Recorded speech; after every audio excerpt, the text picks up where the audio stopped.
So in order to open up a Excel spreadsheet in your drive so that it's not changing it over to a Google Sheet and allows you to still edit the original Microsoft Office sheet, the Excel file, and keep all your formatting that you want, all you have to do is go to the email that you want to see that has the file in it. Then you're going to go down to the bottom, you're going to click on the file itself, and you're going to see a preview of that file.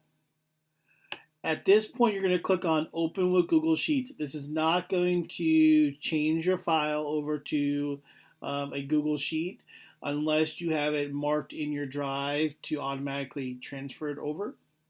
And you have to change that in your settings. So if I open up with a Google Sheet, it's then going to open up that file.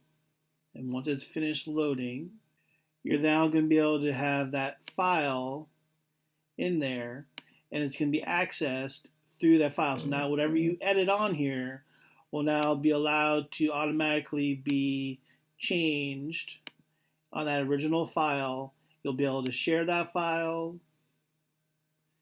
You'll be able to do whatever you need to. You'll be able to collaborate on that file, whatever you need to, right on that original Microsoft Office file.